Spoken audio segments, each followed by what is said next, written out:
Welcome to this week's episode of the Homeschool How To. I'm Cheryl, and I invite you to join me on my quest to find out, why are people homeschooling? How do you do it? How does it differ from region to region? And should I homeschool my kids? Stick with me as I interview homeschooling families across the country to unfold the answers to each of these questions week by week. Welcome. With us today, we have Anna Cunningham. Anna, thank you for being here. Yeah, thank you for having me on. Why don't we start out by me asking you what even made you reach out to me? I know you described it a little bit for me in the email, but so that the Yeah. listeners can hear. Yeah, so I started recently getting into podcasts over the past year, and I had been listening to like Wild and Free, and I think they're all amazing, but I just happened to put in like homeschool podcast and yours popped up, and I remember just sitting and listening. I'm like, it's so cool to hear the different accounts of different people and what they do because it's relatable. And so I just like was like, you know what, I'm just gonna shoot my shot and I'm gonna email her and see because I feel like it's so good to get so many different perspectives, especially with homeschooling, for sure. Oh, I'm glad that you did. And I love hearing that because, yeah, I'm a big podcast fan, but I had only listened to a couple of homeschooling ones and not really any in depth. And there was nothing wrong with the Yeah. ones that I heard, but it felt often like, oh my God, these people just sound like they know what they're doing and I don't. So, yeah, I kind of wanted to make something. Well, I did it initially just so I could hear all these different people's stories. But then I was like, well, that actually probably is nice for other people to hear that, like, most people don't have it Yeah. figured out. And a lot of people doing the podcast are ones that have been homeschooling for 10, 20 years. And so they have been through it all and they're not in my perspective where I'm learning it. So you learn right along with me. So, what I love even it. made you want to homeschool your kids, or what makes you want to? Oh, it is a very interesting situation as to how I even started. So I am the youngest of five girls. And so my oldest sister is in her 40s and I'm in my 20s still. And she had kids and I was just an aunt. I didn't have any kids of my own. And her kids now are 12 and gonna be 11 soon. And she homeschooled them from the get-go. And I was that typical person that's like, oh my gosh, I can't believe you're gonna homeschool your kids. They're gonna be socially awkward. Do you even know what you're doing? Can you even do that? Like, I was that person. And I now look back at it, I'm like, I can't believe I did that to her because it was one of those things where like if you're not in it, you don't really know what it's like. So you only view homeschooling as what you've seen or maybe somebody you went to school with.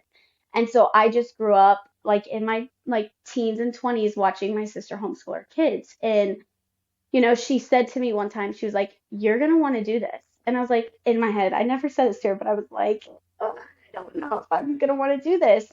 And then my sister closest to me homeschooled her kids. And so I kind of grew up in a family that wasn't like there was one black sheep that did something different. It was two of my sisters were homeschooling. And it was kind of one of those things where I was like, I can't believe they're homeschooling. But, I was like, to each their own.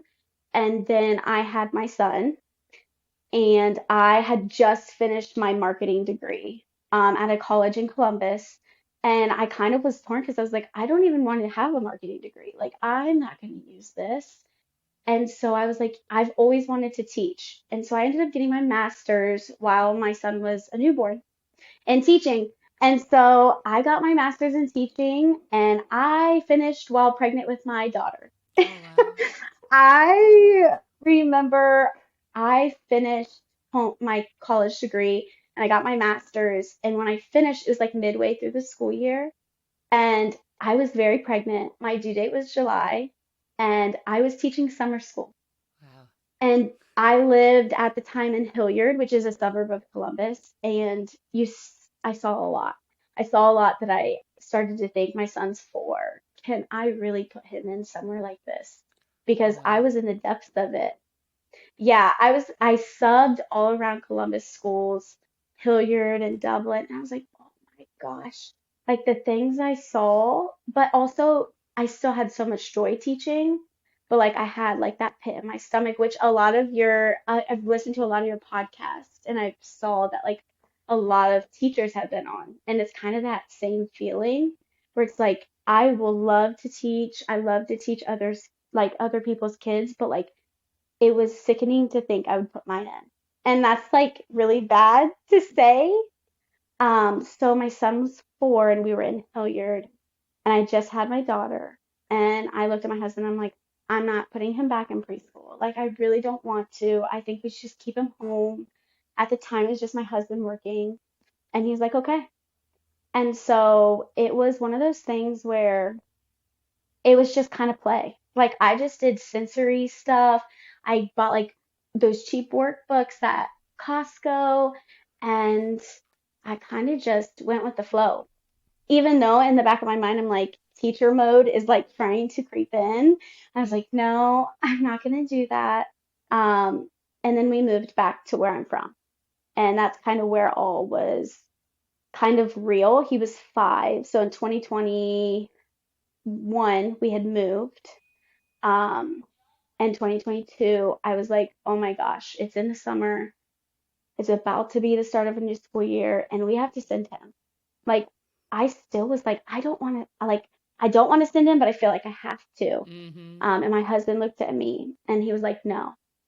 He was like, I know you don't want to, and it's more so you're scared that you'll fail him, but he was like, you need to keep him if this is what feels right to you. And so a lot of the reason was my husband. He was like my biggest supporter in it all when I really doubted myself a lot. The first year that we did it, it was like preschool, so it wasn't as harsh.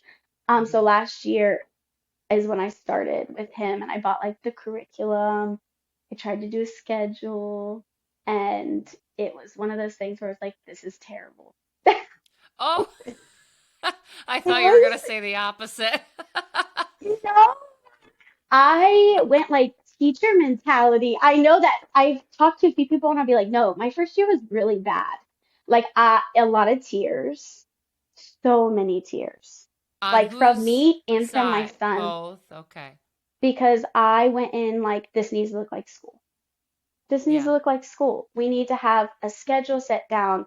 There needs to be a specific room that we do school in. And we need to do it from this time to this time because that's all I knew. Mm-hmm. And so I remember my husband would come home a lot of the days and he was like, are you okay? I'm like, no, this is like really hard. It's not as easy as I thought it was going to be. Mm-hmm. And so that summer, I completely went away from any type of bookwork and I really worked with unit studies. And I took the, traditional sit down out of the equation and we just went full in on anything he wanted me to do. I would ask him one simple question, what do you want to learn about? And he would give it to me, and I would be like, okay, I'm going to find something for this. And I realized how much I loved it. I just needed to take the pressure off myself. And that's when we kind of just pulled the plug and said, we're not sending him. And this year is technically his kindergarten year. And it has been completely different. It's been amazing. I wouldn't change it. I don't regret making the choice, but yeah, that's pretty much in a nutshell. It was very up and down, up and down. But yeah, Oh, thank you for sharing that. And I think yeah, that will resonate with a lot of people because, like, even for myself, I talk to people all the time about how, you're not supposed to, you know, or you can do this unschooling approach. Like you said, what are you interested in today? And that's kind of what you go for. But we have so many years of like indoctrination that it's got to be done in the certain room during the certain times and with the certain yeah, books, or we feel like we're failing our kids or are scared to fail our kids, so we push that. And yeah, we've had a lot. Most days there is, in my house, like there is some form of like, okay, if you'd rather go to school, I'll drive you down there right now, or you yep, have to learn one way uh, or another, so it's yes, going to be at the school or it's going to be here. What do you want? Or it's just yelling like, I can't do this anymore. yep. That was me So today. That was me today for sure. yeah, and I know that there are parents out there that have homeschooled for 10, 20 years that are like, stop, you don't need to do that. It doesn't have to be that way. But I think you have to go through that stuff, and your kid does a little bit too, to like just kind of be, I mean, they wouldn't want to be in a school desk either. For if you were Yeah. sending them to school, there are going to be most days that they were like, I don't want to get up this morning. I don't want to get on the bus this morning. I don't want to go to school this morning. So Yep. it's like nobody, what do we want to do? We want to just, if you could do anything, would you just sit on the couch all day and stare at the TV? Well, that's quickly going to get old, and it's not going to be good for us. So there's just no way Yep. that you can always do what you feel like doing all the time. But when you actually do something that's hard, you are rewarded in the end, and it's more beneficial to us. So I think, the learning how to read and that sort of stuff, it is one of those things. If your kid especially isn't someone that likes to sit and just, do what they're told, or you try to make it as interesting as you can. But and I know most parents are like, give them more breaks, but it's like, well, if something's Yeah. supposed to take an hour and every 5 minutes I'm taking a 10-minute break, um it's just gonna take Yeah. 8 hours to get through this one little thing. So It's going to be a school day. It's going to be a right, normal school day. The saying I right. always say to my son, it's not as frequent anymore. I mean, he just turned 6, and I feel like the jump from 5 to 6 is like, whoa. Like they comprehend a lot more, and they kind of know their boundaries at that point once you've homeschooled for a year. So they're like, okay, I know what I'm going to get away with, and I know what I won't get away with. But a lot of the Yes. time, I'll be like, I taught in schools. Would you like me to tell you your entire school day? I can write it out for you, and you would sit majority of the time, and you would get recess for only 20 minutes. And his jaw immediately dropped, and he's like, nope, I'm gonna homeschool. Thanks, mom. Yeah, and His whole thing. it's very hard if your kid has never experienced school either. Like my son did go to a 3-day a week pre-K. So Okay. I'll say to him, like, you remember going there last year, right? Do you want to do that every single day though this year and all day long? And he'll be like, no. But at least he doesn't have to trust me that that's what he remembers. But my daughter, Yeah. she'll never experience that. So she's just got to be like, well, what Okay. am I missing out on? And can I trust that I wouldn't be happier there? And it's very hard. There's no right way to do it. There So it's just isn't. kind of going through and seeing what works and try to make the minimal amount of tears possible. But I agree with you that, well, my son's still 5, but it is so much easier now, a couple months in, than when we started. So I can only Yeah. imagine that once he turns 6 and the comprehension is there, and once he learns how to read, it is going Yeah. to be much easier. It's hard. And you have a little girl too, right? Yep, I sure do. She's my wild child. Most people know her through my Instagram because I post her like just to like encourage people like it's okay, everybody has those days. And I have a lot of them since she's turned 2, where I'm like trying to occupy her and then try to do school. And so I tell everybody, like even I've talked with my sister, I'm like, I have like a rhythm down, and then within a month I have to change it. I have to like keep going, like try something different or work with her schedule and her nap schedule. And so she honestly, though, I know there's like a pretty big controversy about like when people say boys are just different. And if anybody knows that to be true, I believe that like wholeheartedly. There was a book I read, The Mind of Boys, and it was one of those ones where they looked at like scans of their brain and how different they truly are. And my son, majority of the time, is on the couch doing school. He does not want to sit for me for very long periods of time. But yet my daughter, who's 2, will sit at a chair during his entire book working session and just sit there and color at a piece of paper. Like she won't even get up. Huh? And it's like, okay, this is going to be so easy when you come up and you actually want to sit there and do stuff. It won't be as challenging for me to have to like make games up for Yeah. activities to keep you occupied. Yeah, I I know. I'd love to tell that to the people that can't define a woman or a man. Well, there's I know. brain activity is one way, but yeah, my son is the Exactly. same. He is. up and down and here and there and like off in La La Land. And I it's crazy the difference. But It's so crazy. yeah, my daughter's just over a year now, so Okay. it has been a little hard balancing the Yeah. two, but for the most part, she's actually fairly decent.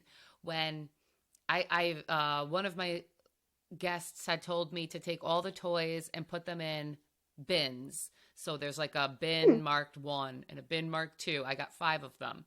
And bin one comes out when we go do our schoolwork. And so she'll be going through that.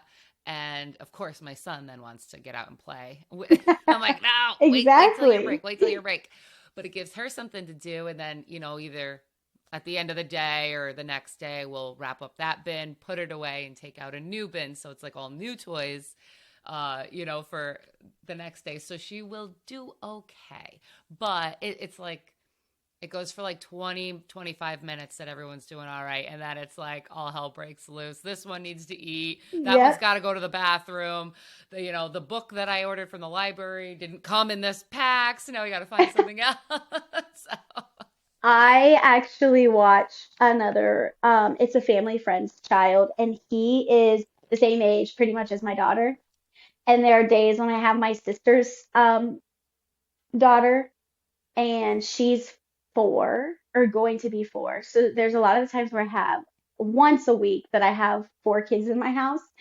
And that was yesterday. And every day I have all 4 of them. I'm like, oh my gosh, I can't even sit down. I can't even make lunch. And so I actually did the bin thing that you're talking about, but I like labeled it like I have a lot of like manipulatives from when I taught.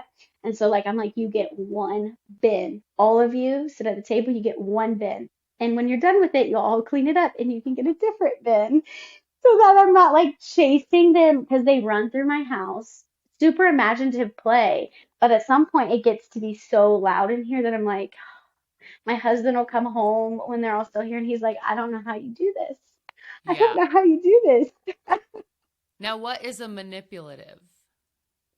So, kind of like the stacking blocks, anything that they use with their hands. So, Okay. like, I even use magnetiles as a manipulative, like the links, if you've seen those. Yeah. Anything that's going to keep their eye, you use them a lot in math. And I just had a lot of different, like, stacking cubes. And so, it really, even my daughter, she plays with it honestly more than my son does. She's like a child that just needs to figure things out. And so it has occupied her so much since we did the bin thing. So I don't have to keep cleaning up and cleaning up. Yeah, I should add more stuff like that in there. I'll have to look up online and see what other things we have. We have the links, but that was more for like when she was a baby and we wanted to hang a toy close Yeah, to her. Um, yeah, that's a good idea. I should add more stuff yeah, like that. And it's funny what you were saying in the very beginning about your sisters and their homeschooling, because I've talked before about, my sister, she was married at age 20 and had 4 kids, all in her 20s, and was a stay at home mom. And they went to school, but I was still like, you're a stay at home mom. Well, like, what are you doing with yeah, your life? And just like you said about yourself, until you're there, yeah, I totally blame society and our culture on why I thought that way. And from the shows that I watched, like Friends or yeah, Sex in the City, that were very female, um, high career type characters, made and I went to school, but it wasn't like I went to school for anything that I dreamed of being. I mean, I became a civil service employee. I literally just sat at a cubicle for 15 years. And it is still very hard for me to grasp with quitting the government work, because you're like yeah, promised this pension and stuff, and easy access to health care, quote unquote health care. I mean, we got yeah, you say unhealth care, but if there were ever a car yeah, accident or something, at least I know I'm not going to leave the hospital with bills, because we have health care. But that stuff is scary to let go of. And how was that for you, going from, I mean, you had a master's degree, you went to school for a long time. yeah. I think it was one of those things where when I had my son and I got the marketing degree, I like kind of knew after I got my marketing and my bachelor's in marketing that I was like, man, this is really not what I want to do. Like, I want to do prosthetic medical sales. And then when I had him, I'm like, I can't do that. That's so much travel. And deep down, I was like, this isn't really what I wanted to do. I had always worked in a daycare. Like in freshman year of college, I worked in a daycare the entire time. And it brought me so much joy. And I wish I would have just got my teaching degree right then and there so I could have had time. But the hard part is I didn't actually get my own classroom. I made the choice to homeschool before I even got a teaching job. Wow. So I subbed a year, 2 years while I got my teaching degree. And so it gave me access inside of not just one school. So that's why I feel like my account's a little different than most teachers, is that they're in one school in one district for so many years, and then they're like, have the kids, and they're like, we don't want them in here. With me, I've seen so many districts. I thought maybe one would be different. Maybe Dublin, who has a more higher class population, would be different than inner city Columbus, and it wasn't. Do you suffer from anxiety like I do? I'm pretty sure we all do at this point. Have you seen the news lately? I've been looking for healthy ways to deal with my anxiousness and found just the thing. I was searching for a company that I could work with that made clean organic products for things that I would buy normally at Walmart or the local grocery store. I don't want to support these big corporations anymore. So I went on a search to find a company that could provide me with products that I feel confident giving my family, are made in the USA, and that I would buy anyways. Earthly Wellness is that company. I've been using their anxiety relief for nervousness and anxious feelings, which is made up of St. John's wort, ashwagandha root, chamomile flowers, catnip leaf, ooh, that sounds fun, and lavender buds. For $12, you get equal to 600 drops, and I really feel like it's helped my body to calm down and improve my mood without all the unwanted side effects of prescription drugs. Their anxiety relief naturally supports hormones like cortisol while reducing feelings of stress and anxiety, and I've definitely noticed a difference. Earthly Wellness has a long list of items that I would recommend to you guys, but I do like to test out the products before I do that. I'm currently waiting for their mineral deodorant, their laundry detergent, Cough Be Gone for lung health and coughs, their green powder, which is a supplement that combines traditional greens with green tea and nutrient-rich herbs for energy and wellness. It's full of vitamins and minerals, and these come in capsule or powder form. I'm also waiting on their Good Night Lotion, which is a magnesium lotion. My son has the worst foot cramps at night. He's been suffering with this for years, and I'm really looking forward to seeing how well this works for him. And Earthly Wellness also has a whole line of homeschooling products. You've got to check out their website and see all the amazing products that are available and at really good prices. And I'd like to give you 10% off of your first order. Grab the link from my show's description,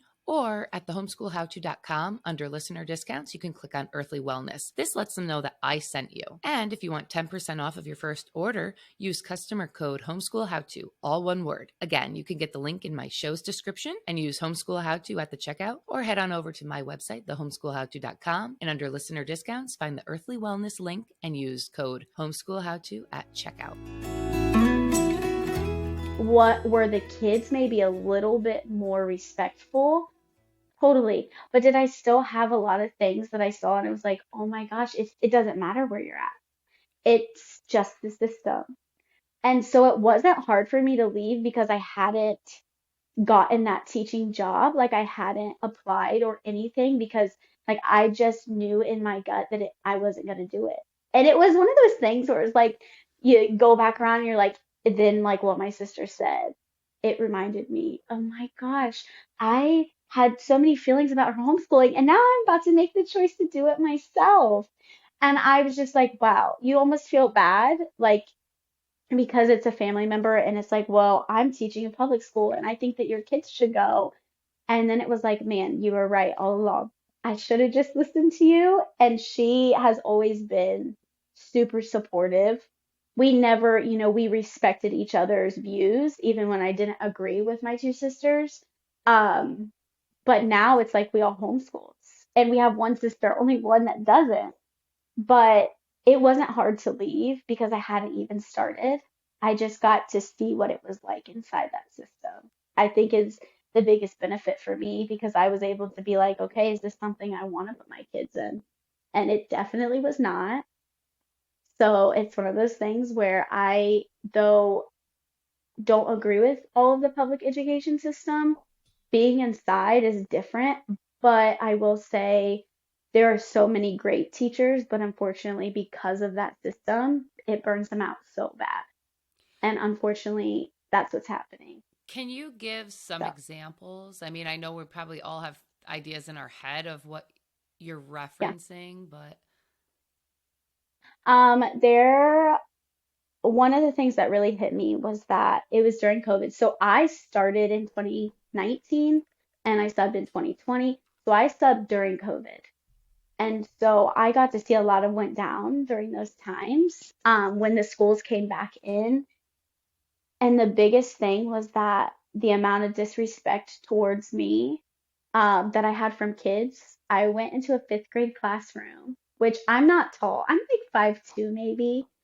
And these kids came into the class. I'll never forget this. I called my husband crying at lunch, and I was like, they walked into class and they were like, "Where's my teacher? We don't even see her. Where is she at?" And I was standing right in front of them. oh And my, so, like, that was how my day started. so they were Yeah, just they making were fun of your big. height? Fifth Yeah, graders? yes, everything. Yeah, fifth graders, they were big, but it was one of those things where it was like, okay, that was how my day started that day. And then I would read lesson plans and I would try to teach them, and they would talk over me. It got to the point where the male teacher across the room had to come in because I had no control out. At no point did I have control over that class. It was a lot of that. There was no support even as a sub. There Mm, was no support for me. I would have pretty high discipline problems as a sub, and their best option for me was to sit them in the hallway. There wasn't any like taking them out of the class because they just didn't have people to do it. They were so low in staff that they didn't have that, or a different teacher from a different class would take a child from my class to help me out, which at the time I was like, you don't need to do that, but she did. And then I didn't see the child the entire day. He just stayed with her, which mm, at the same time, I'm like, it was one of those things where it was just like there was a lot of staffing issues. mhm. And I just didn't think it was what it was going to be when I went in. It's a lot about testing, and there's not a lot of relationships you build like you would, like we did. I felt like I had amazing education, um, but it's not the same anymore. I I love school. Like I even say I'd go back because I just enjoy it, but I wouldn't put my kids in it Well, and until you're it gets not better, if it gets better. that old. You're still in your 20s. So it's like, do you think just in the last decade this something has happened? I think so. I think COVID changed a lot. Okay. Kids were at home, and a lot of these kids probably didn't have the support they needed at home. And so I think that they were neglected probably a lot more because, I mean, parents didn't have an option. They were at home, but they had to work. So Yeah. those kids were just by themselves a lot of the time. And it's sad, but I think that being in school for kids that don't have a good home life, it's their safe haven. And when that was taken away and they were forced into certain scenarios or being in a home that wasn't safe for them, I think that it really changed the school system inside with honestly a lot of the discipline and the behavior issues you saw. I think a lot of it is behavior. Yeah. And To be honest, most, I do think about that, and even when you're talking about how you have sisters that decide to homeschool and sisters that didn't, um, I'm always cautious about how I talk about homeschooling to other people and not yeah, make it seem like, oh, I think this is the better way. I think yeah, as homeschooling parents, we feel like we have to defend it because it's okay for people to talk down about homeschooling. That's just been something that yeah, that's why we have the misconceptions that we do about it. yeah, Oh, they're just weirdos that like sew their own clothes. But uh, yeah, but so, but I am, because most of the people I know send their kids to school, like, my sister's kids yeah, and friends' kids and whatnot. So I'm careful to how I word it and not to make anyone think that, I'm doing this because I think it's better or whatever. But there are also circumstances where it is absolutely better for a child to be in school. And like you were saying, if their home environment isn't good and that's the only place that they're getting attention, they have meals on the table or they're getting away from Yeah, abuse. And, it's awful because it's like, well, then, these people shouldn't be having kids anyway, but obviously we can't control that. exactly. Yeah. This is, it's such a light, balance to kind of to go through. But do you find that with whether it be your sisters or other friends that you feel like, I don't know, is there a way that you have to approach homeschooling to not make it sound like, oh, like I'm not sending my son to school because I've seen what the schools Yeah. do, but it's okay, you are. You know what I mean? Yeah. It's weird because I actually created a co-op, and a lot of the moms in this co-op I had met with prior before I even created it. And it was one of those things where they were like, wow, you have a very different view on homeschooling. Because I feel like a lot of people homeschool, to be honest, fear-based, like bullying, um, shootings in school, like your kids aren't safe. And a lot of my reasons were, you know, I wasn't there in the system to create relationships as much as I was to help kids pass a test. Hmm. And so there was one day I sat down with my sister and I told her, like, we just had a conversation and I kind of explained to her why I homeschool, because I think as a homeschooling parent, you need to know your why. Mm. Because when you do get conversations between people that put their kids in public school, you have to have like your reasoning, because they will put you down. It sucks, but it happens a lot more than putting us up for making the choice. But I remember sitting with my sister and I told her, I said, here's my view. When I was in, everything is about tests. They have tests at the end of the year, they have tests in the middle of the year, and they have to pass those tests. So a child, for instance, who is midway, there you have your levels, right? As a teacher, you differentiate your work so that the lower level kids can get it and the higher level kids can get it without being bored and having behavior issues. And so I explained to her as, you have a lower level kid who's going to get a lot of support from me because he needs it to pass the test that he needs to pass. You have that higher level kid who's going to get my attention because I'm going to have to create something for him to be able to keep him occupied and to be able to push his brain so that he's not bored. But what happens to that middle chunk of kids is that because they're flying by, there might be a section where they might struggle on. But because there's other kids that need more of my attention because they passed that test, they get kind of overlooked and just doing the work that they need to do and getting by. But then 2 years later, they're in an upper grade and they can't pass a test or they're struggling in this area. Well, that's probably because 2 years ago they could have gotten the help they needed. But because they were in the middle of the pack, they were overlooked. And so now 2 years later, they're struggling with something that could have been fixed 2 years ago. And so that is where I see like so many things that are wrong, is because you're not helping kids just by passing tests. And so when we sat down, she was like, oh my gosh, I didn't even know that. And I was like, yeah. And that's what sucks, is because you, as a teacher, you don't teach for the money. You Right. teach for those relationships. And that was something that like was so important to me. I wanted to teach in inner city.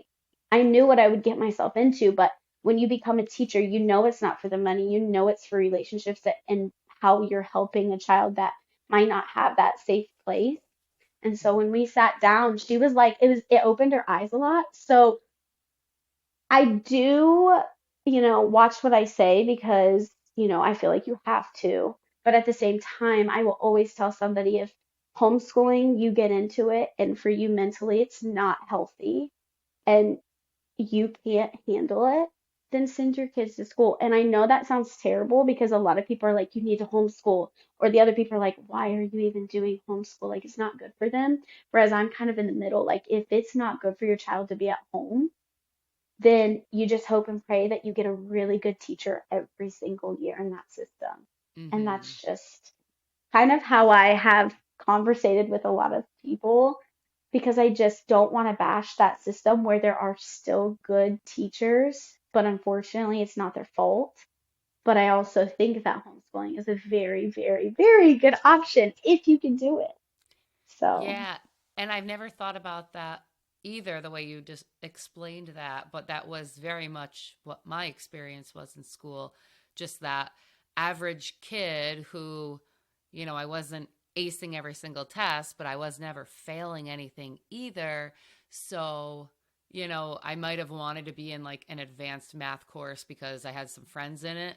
And I remember my mom yeah, signed a waiver to get me into it. But I mean, I think I dropped midway through and went back to just the average one because but it was like, I don't know if anyone worked with me or not to yeah, but and even just to find your interests. Like I guess that's something that I really want to focus on with my kids. Like no one really ever asked me like what are you interested in? Here are some ideas. Here are some things that, like I did dance lessons as a kid, but I don't know, like my mother just signed me up. It's not like, yeah, you know, to look into like career wise. Okay, let's find something you yeah, really like doing. And I'm looking at my nieces and nephews now who are like on the graduating or graduated college already and trying to look for careers, and they were never given a good foundation of these are the areas you can go into, what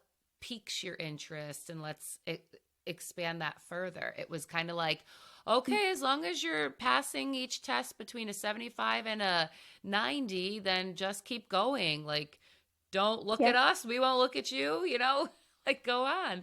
yeah, um yeah, and I went to a fairly big school, and it's very diverse, and there were definitely more students, other students that had bigger problems than I did. So yeah, of course, the teachers yeah, don't have the time to sit with me personally to say like, hey, do you really want to be in this math class? Maybe you just need a couple hours of one-on-one attention, and we can yeah. get you where you need to be. Or what do you like doing? A guidance counselor. I mean, I think our guidance counselor was like hooking up with some of the students. There were multiple guidance counselors, but There's I so remember many one of them things. was like cheating on his wife, who was also a teacher there, Oh, and like making weird comments to the girls on some sort of like travel club oh trip my that they gosh. You always had. have those. Yep. Ruins it No, for I think everybody. it does. But I think that that is one thing that I have learned with my son is that the most fun and the most rewarding thing is to watch him really enjoy homeschooling. And the most fun he has is when every Saturday I started asking him this probably last year, the middle of last year. I said, what is one thing you want to learn? And I had listened to another podcast that it was on Wild and Free, and it was, I forget who it was. It was somebody that wrote a book. There's just so many of them that on there that write books, and I can't remember the name, but she talked about how she started doing that as her kids got older, and Hmm. then they like dove into that specific interest. Well, I was like, you know what? I'm just gonna start it with my son because I only have him that I'm really working with right now, and that has been like the highlight of our homeschooling journey because he has just like just he loves fish, for instance.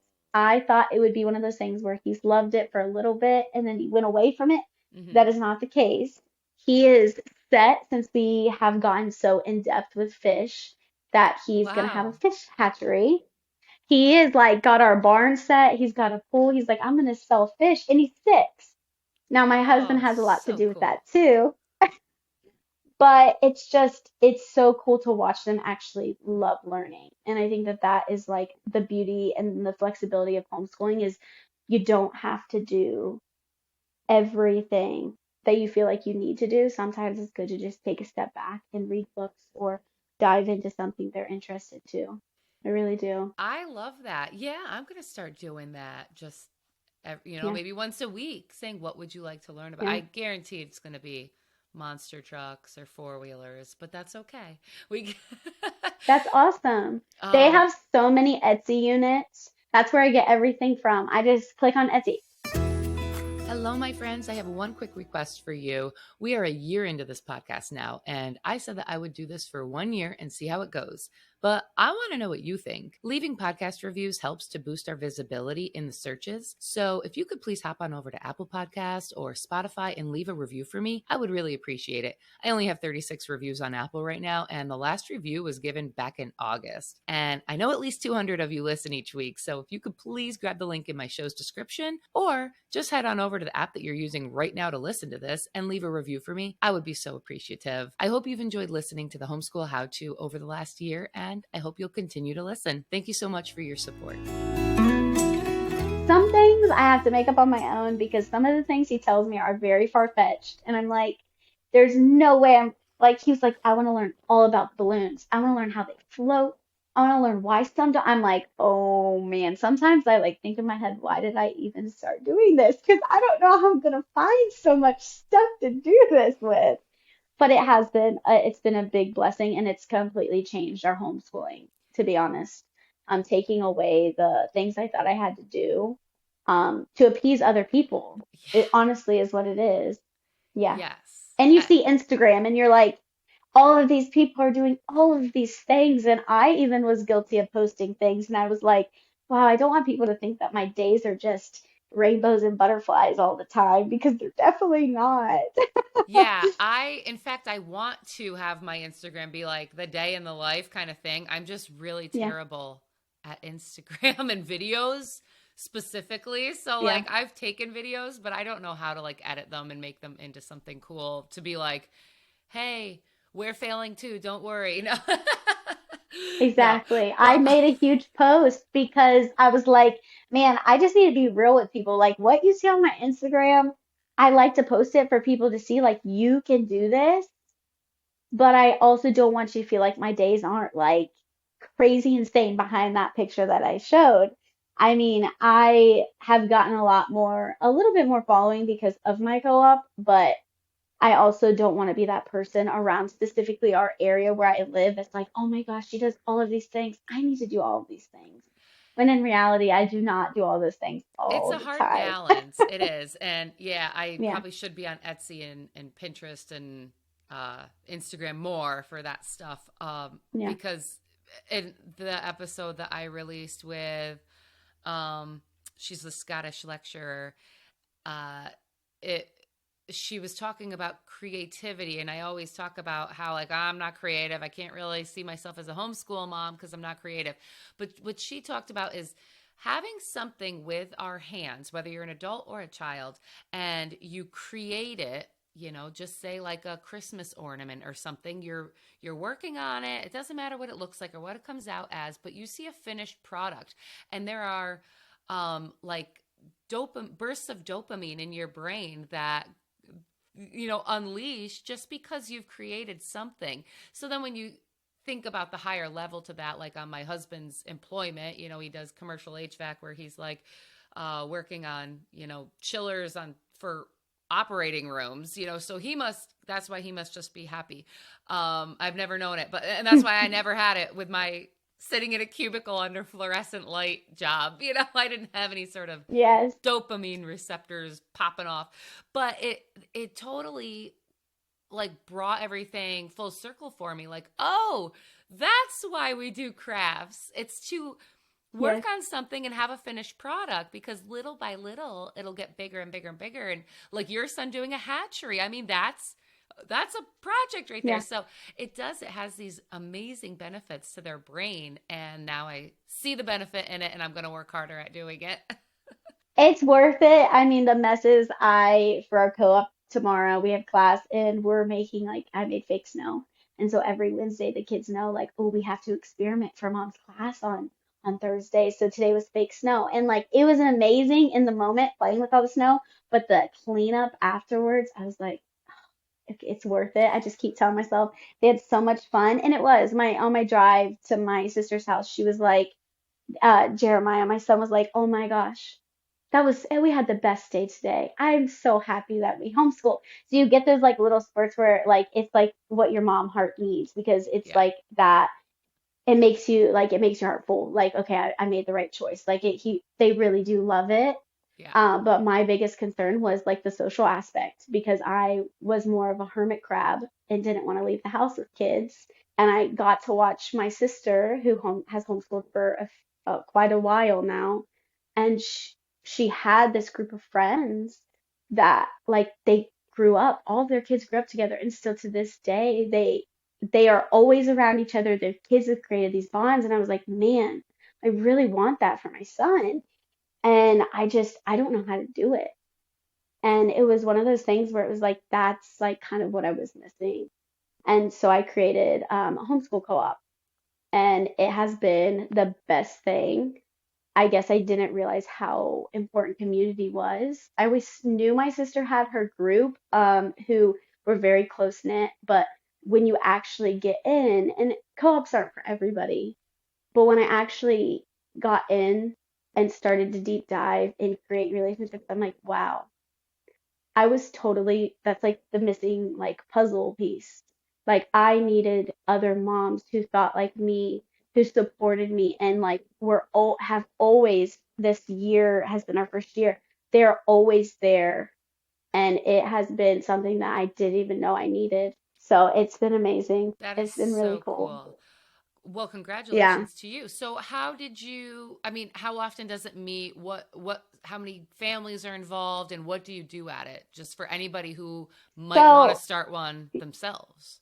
yeah, I actually have had a lot of people reach out, like interest, like, how did you do this? And, you know, I don't know if you believe in God. I've listened to some of your podcasts, but it was one of those things where I had thought about it 2 years prior, and I just never like went for it. And we had moved to a town that I grew up in pretty much, and I just felt a pull to do it. And I had met with a mom that was interested in homeschooling. I met her at a coffee shop, and we just sat down and we talked. Her kids were in public school, and she was like, I just want the best for them. Mm. And after that conversation, she had asked me, like, are you gonna do a co-op? Because I had mentioned it. And I was like, I don't know. I don't know who would be interested in it. I don't even know if there'd be enough people. And she looked at me and she said, you need to do this. There are so many people that would benefit from what you want to do. And from that day on, like I am so thankful for her because she and my husband kind of had always lit that fire in me to start it. And so from that point on, I spoke at a couple like small gatherings of moms interested in homeschooling. And what I didn't realize is those moms that came to those like question and answer sessions were the moms that were going to make up my co-op. Mm. They believed in me enough, even when I didn't believe in myself. They constantly put the belief that I could do what I wanted to do and my idea that I had. And I'm like forever grateful for them. And so I met them through Q&As. And so we started in the fall with 16 families. It was 21 kids. So I had five, they had to be five and older. And so of the five and older, I had 21 kids. Wow. And it was like a classroom, and it was one of those things where I didn't know how much I missed teaching until I got to do it again. And Oh, so we meet weekly. Yeah, it's crazy. They like filled my cup to where I like am sad when we have to take a winter break or something because I'm like, oh, I missed this. And it's different when your kid's in the class and you get to teach them too. But yeah. we meet weekly, and I'm the only one that teaches as of right now. I wanted it to be easy for the moms. I wanted to create a community, which it has been one of those things that has never been forced. I think sometimes with co-ops, you almost feel forced into doing it because everybody's like, you need to join one. Like, you need to just put them in. Like, they need to make friends. But in reality, there's a lot of co-ops that might not work for every family. Mm-hmm. And a lot of co-ops are open registration. I don't know if you've looked into any, but a lot of them are like, hey, this is our co-op. Our registration opens here.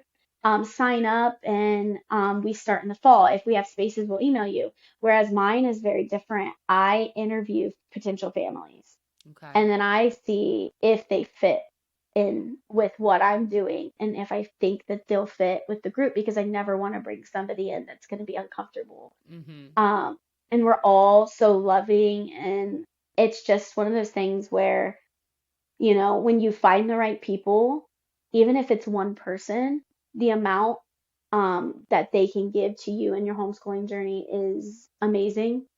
I always tell my sister, I'm like, I'm so thankful that I got to watch you before I had to do it. Because even when I didn't agree, like I got to see what you did. And I now, like, every time I tell her that, like, she's like, what? I'm like, I got to see you homeschool your girls. And like, throughout that entire time, you had moms who supported you and you supported them.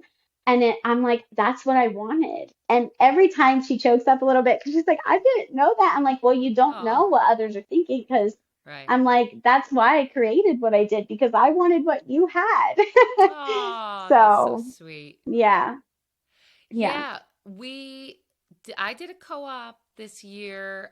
It like the first session was in the fall and this and then it'll carry again in the springtime. Well, first of all, there's one very big co-op in our area, but it's at max capacity. There's like 100, either 100 children in it or 100 family, probably 100 kids. It's probably two families with 100 kids, but no, one of those exactly. Christian, no, but Exactly. no, I think it has 100 kids in it. So there was a different church locally that was like, hey, we'll take the overflow and start a co op here for the first time. Yeah, So that's the one that I did. And yes, it was like, here, just send your check. There was no interview process, where the one with the 100 kids in yeah, it does have an interview process. So I enjoyed it. I did. I signed up to teach. I stupidly just said, sign me up for whatever, and they put me in yeah. for gym, and I'm like, I literally sat Oh, in the weight room, just sat in the corner and talked with my friends during all of gym. So yeah, like, this is not what I was, but it went all right, but it was stressful for me because there were so few kids in it, and it was like I got the smaller children for a half an hour, and then the middle-aged kids for a half an hour, and then the older kids for actually an hour. So, and there was only two of the older kids, so it was like, what am I going to do in a gym class?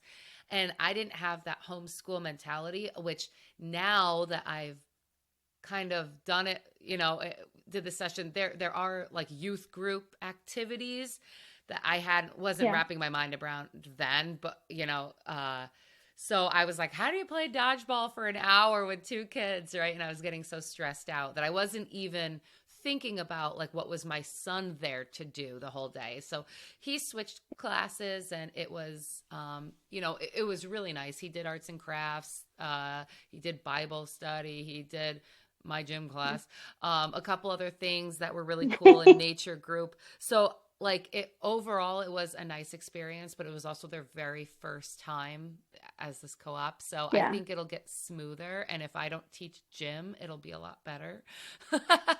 Yeah, that was the one thing is that I didn't want any pressure on the moms because a lot of our moms, it's like pretty much equal. There's some veteran homeschooling moms, but there were a lot that were new. And I was like, I don't want you guys to have the pressure to have to create these lessons. I want your first year to be smooth sailing. I know you're going to have hiccups in the road. You don't need another one by adding something you have to do weekly. Yeah. And so I was like, you know what? I would teach anyway. This doesn't bother me to teach in lesson plan. Like it actually fills my cup to do it. So let me do it and take that burden off of you.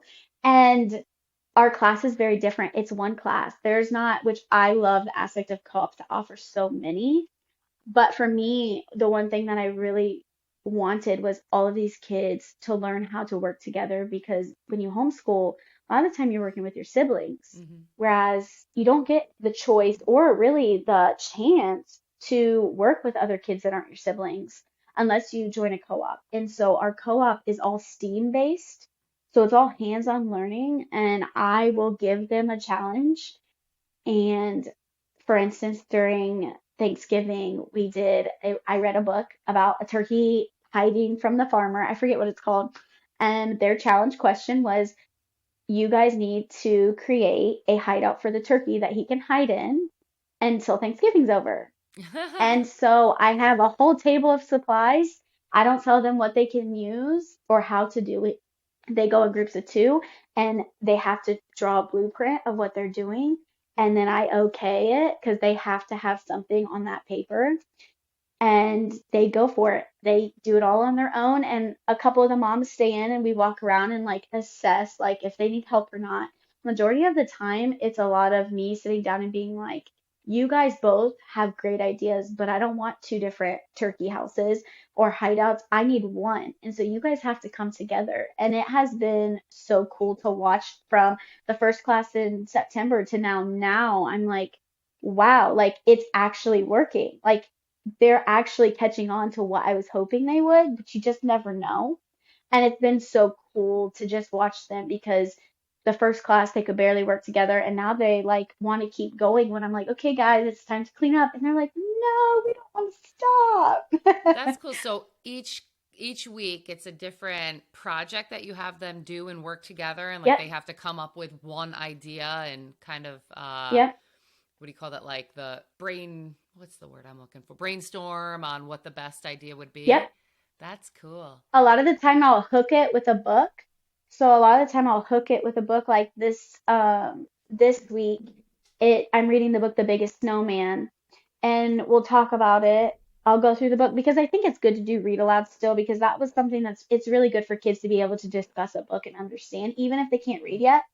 And so Mm-hmm. I'll hook them with a book and what it's about, and then I'll go in and be like, okay, guys, here's your challenge question, and we'll talk about the engineering and design process, and I'll tell them like this week it's I have all of these materials. Your challenge is who can build the biggest snowman out of the materials I give you, and it's gonna be a pan of fake snow, and they're just gonna go at it and create something with their pair, and they try to build the biggest like tallest snowman. Oh, that's so And cool. there's no really like yeah, it's not really anything to where it's like they have to sit down and listen to a lecture. It's really let's read a book to catch them and get them interested, and then let's give them all the creativity choices they want.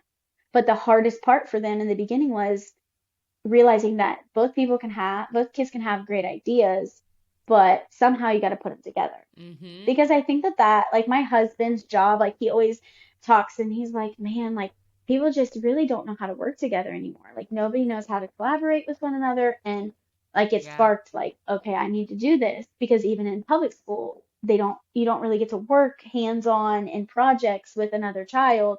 Yeah. And so I was like, I want to do this. I don't want to teach them with them sitting down. I want them to be hands-on. And my biggest thing I said to all the parents is, I don't want to teach them how to learn. I want them to teach themselves how to do it because that's how they're going to learn the best. I don't want to have to be like, this is what you have to do. This is what you have to do. No, I want to be like, here's your stuff. Now you guys come together and do it yourself, and I'll be there if you need help. And majority of the time, I'll sit down when I can see two kind of like bickering back and forth, and I'll be like, listen, you know that I don't want two of these things. I need one. And they'll kind of sigh at me. And then I'll be like, so you have a great idea and you have a great idea. But I bet that you could put those ideas together because they're not much different. And I bet you could make one together. And they like, you just see the light bulb click. And they're like, Mm. okay. And it starts with tears and then it ends with like, we passed our challenge, like we did it. And it's very rewarding for me. But yeah, it's been so cool. It's been awesome All right. for Well, sure. maybe for the spring session, I can sign up for like, what do you, project coordinator? I don't know if that's what Yeah, I could call the class, but this sounds awesome. And you are so yeah. right. It it gets them up, moving, gets all the sensory and the creating something so they get that dopamine hit that they, we're Makes all them just think looking outside the for. box. Yeah. Yeah, it Oh, makes them think outside the box. Because in the system you have to think in a box, yeah. and with this, they have to think outside that box and they have to become learners instead of followers, and it's Yeah. really cool. It's That is really cool to so watch. awesome. Anna, is there anything Yeah. else that our hour is already up? I feel like it Yeah, just went by so fast. But it did. anything that you like wanted to make sure that you touched upon while we were chatting today? No, We I did talk think about a that was lot. everything. I love your co-op We did. idea. Yeah, I'm definitely going to implement that, and I Yeah. am gonna start asking my son what he would like to learn about. I really love that idea. It's like the best thing. Sometimes, not gonna lie, it's very far-fetched what they want to learn about. It's like the most minuscule, like, and you're kind of like, oh, seriously? I don't know if I can find stuff for this, but it's totally it. just to see the smiles on their faces when the next week you have a unit study on what they want to learn about. And they don't push back about it either, which So is you like do a one of the whole unit things that study. I You don't love. just like pull it up on Google and say, this is what it is. You do a whole No, project and I everything. do a whole unit study. I did an earthworm unit study for an entire week and made fake mud, a sensory bin, and they played with it. They cleaned up themselves. I had worksheets he did, and yeah, that was our first one ever. It was worth it. Ooh, I got my work cut out for me. Yeah. I love that though. Hmm, Yeah. that's so cool. Yeah. Thank you so much, Anna. This has been such a Yeah. pleasure. You're welcome. Congrats to you on Yeah. the co-op and to all the families that you have Thank involved in you. that and just homeschooling. It looks like Thank sounds like you you. really did the right thing and followed your heart and it's paying off. So Yeah. thank you and thank you for sharing your story with us today. Thanks for having me on. Thank you for tuning in to this week's episode of the Homeschool How To. If you've enjoyed what you heard and you'd like to contribute to the show, please consider leaving a small tip using the link in my show's description. Or, if you'd rather, please use the link in the description to share this podcast with a friend or on your favorite homeschool group Facebook page. Any effort to help us keep the podcast going is greatly appreciated. Thank you for tuning in and for your love of the next generation.